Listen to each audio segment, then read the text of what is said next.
சமீபத்துல நீங்க flight ticket book பண்ணலான்னு போனீங்களா? விலைய பார்த்து ஒரு நிமிஷம் ஷாக் ஆயிட்டீங்களா? என்னடா இது திடீர்னு இவ்ளோ விலை ஏறிடுச்சேன்னு ஒரு அதிர்ச்சி இருந்திருக்கும் இல்லையா? கவலைப்படாதீங்க. இந்த அனுபவம் உங்களுக்கு மட்டும் இல்ல, நம்ம எல்லாருக்குமே தான். சரி வாங்க, ஏன் விமான கட்டணம் இப்படி ராக்கெட் வேகத்துல ஏறிட்டு இருக்குன்னு கொஞ்சம் விரிவா பார்க்கலாம். இந்த மொத்த விலையேற்றத்தையும் நாம ஒரு பெர்ஃபெக்ட் ஸ்டார்ம்னு சொல்லலாம். அதாவது ஒரு சரியான புயல். ஏன்னா இது ஒரே ஒரு காரணத்தால வரல. பல பிரச்சனைகள் ஒரே நேரத்துல ஒன்னா சேர்ந்து தாக்குறதால ஏற்பட்ட ஒரு விளைவுதான் இது. அந்த புயலை உருவாக்குற ஒவ்வொரு காரணியும் நாம இப்போ தனித்தனியா பிரிச்சு பார்ப்போம். இதுல முதல் முக்கியமான காரணம் எரிபொருள் விலைதான். மேற்கு ஆசியாவுல நடந்துட்டு இருக்கிற அரசியல் பதற்றங்களால விமான எரிபொருளான ஏவியேஷன் டர்பைன் ஃபியூயல், அதாவது ஏடிஎஃப் ஓட விலை நினைச்சு பார்க்க முடியாத அளவுக்கு எகிரிடுச்சு. பாருங்க, ஒரு விமான நிறுவனத்தோட மொத்த செலவுல ரொம்ப பெரிய பங்கு இந்த எரிபொருளுக்கு தான் போகும். இப்போ அதோட விலை ஏறும்போது அந்த கூடுதல் செலவு அவங்க என்ன பண்ணுவாங்க? வேற வழியே இல்லாம நம்ம டிக்கெட் விலையில தான் ஏத்துவாங்க. ஆக அந்த சுமை நேரடியா நம்ம மேல தான் விழுது. சரி, எரிபொருள் விலை மட்டும்தான் பிரச்சனையான்னு கேட்டா இல்லவே இல்ல. அதோட சேர்ந்து உலகத்துல நடக்கிற சில போர்களும் இந்த நெருக்கடிக்கு ஒரு முக்கிய காரணம். சில நாடுகள் மேல விமானங்கள் பறக்க முடியாததால பெரிய சிக்கல் ஏற்பட்டிருக்கு. இதனால என்ன ஆகுதுன்னா, விமானங்கள் வழக்கமா போற நேர் வழிக்கு பதிலா பல ஆயிரம் கிலோமீட்டர் சுத்திக்கிட்டே போக வேண்டியிருக்கு. நீங்களே யோசிச்சு பாருங்க, பயணம் செய்யற தூரம் அதிகமானா நேரமும் அதிகமாகும், எரிபொருள் செலவும் இன்னும் அதிகமாகும். மறுபடியும் இந்த கூடுதல் செலவு எங்க வந்து நிக்கும்? நம்ம டிக்கெட் விலையில தான். இப்போ இந்த பிரச்சனையோட மூணாவது பகுதிக்கு வருவோம். அதுதான் விமானிகள் பற்றாக்குறை. நம்ம சிவில் விமான போக்குவரத்து இயக்குநரகமான டிஜிசிஏ சமீபத்துல சில புது ரூல்ஸ் கொண்டு வந்தாங்க. அதன்படி விமானிகள் கண்டிப்பா போதுமான ஓய்வு எடுத்தாகணும். இது ஒரு நல்ல விஷயம்தான். ஆனா இதனால ஒரு விமானத்துக்கு முன்ன இருந்ததை விட அதிக விமானிகள் தேவைப்படுறாங்க. இது ரொம்ப சிம்பிளான ஒரு கேள்விதான் இல்லையா?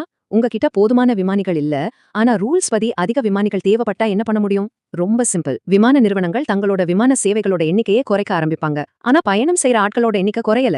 தேவை அதிகமா இருந்து சப்ளை குறையும் போது என்ன ஆகும்? ஆட்டோமேட்டிக்கா விலை ஏறும். அதுதான் இங்கேயும் நடக்குது.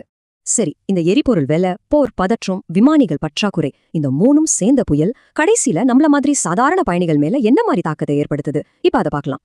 இதோட மொத்த விளைவு உண்மையிலே கொஞ்சம் வருத்தமானதுதான். ஒரு காலத்துல நடுத்தர வர்க்க மக்கள் கூட சுலபமா பயணம் செஞ்ச விமான பயணம் இப்போ மெல்ல மெல்ல மறுபடியும் ஒரு ஆடம்பர பொருளா மாறிக்கிட்டு வருது. இந்த விலைக்கு டிக்கெட் எடுத்துட்டு பயணம் பண்றது பலருக்கும் சாத்தியம் இல்லாம போயிடுச்சு. யோசிச்சு பாருங்க, ஒரு விடுமுறைக்காகவோ சொந்த ஊர்ல ஒரு விசேஷத்துக்காகவோ இல்ல ஒரு அவசர தேவைக்காகவோ விமானத்துல போகலாம்னு நினைக்கிற பல குடும்பங்களுக்கு இந்த விலையேற்றம் ஒரு பெரிய தடையா நிக்குது. குறைந்த விலையில விமான பயணம் செய்யலாம்ங்கிற கனவு அவங்கள விட்டு ரொம்ப தூரம் போய்கிட்டு இருக்கு. இப்படி விலைகள் கண்டபடி ஏறிக்கிட்டு இருக்கும்போது யாராவது ஏதாவது செஞ்சாகணுமே. ஆமா, இந்த விஷயத்துல அரசாங்கம் தலையிட்டு சில நடவடிக்கைகளை எடுத்தது. அவங்க என்ன பண்ணாங்கன்னு இப்ப பார்க்கலாம்.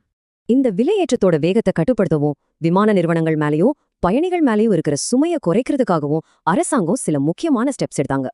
இதுதான் அவங்க எடுத்த முதல் முக்கியமான நடவடிக்கை.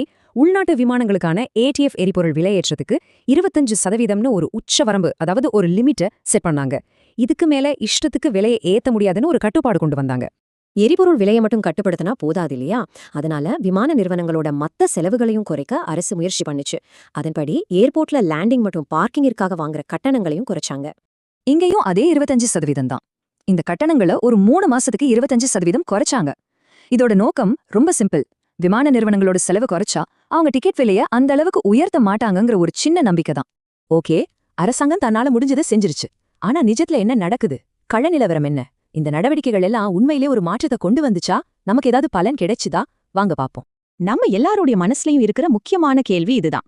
இவ்ளோ நடவடிக்கைகள் எடுத்ததுக்கு அப்புறமும் நாம டிக்கெட் புக் பண்ணும்போது விலை குறைஞ்சிருக்கா இல்லையா? யதார்த்தம் என்ன சொல்லுது? இதுதான் இப்போதைய உண்மையான நிலவரம்.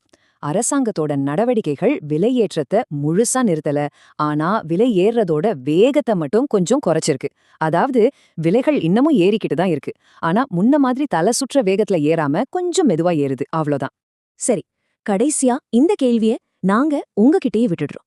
நீங்க வழக்கமா பயணம் செய்கிற ரூட்ல விமான கட்டணம் ஏறி இருக்கிறத கவனிச்சிருக்கீங்களா? இந்த விலையேற்றம் உங்களோட பயணத் திட்டங்களை ஏதாவது மாத்திருக்கா? அடுத்த முறை நீங்க விமான டிக்கெட் புக் பண்ணும்போது விலை குறையுமா இல்ல இன்னும் ஏறுமான்னு என்ன நினைக்கிறீங்க? யோசிச்சு பாருங்க.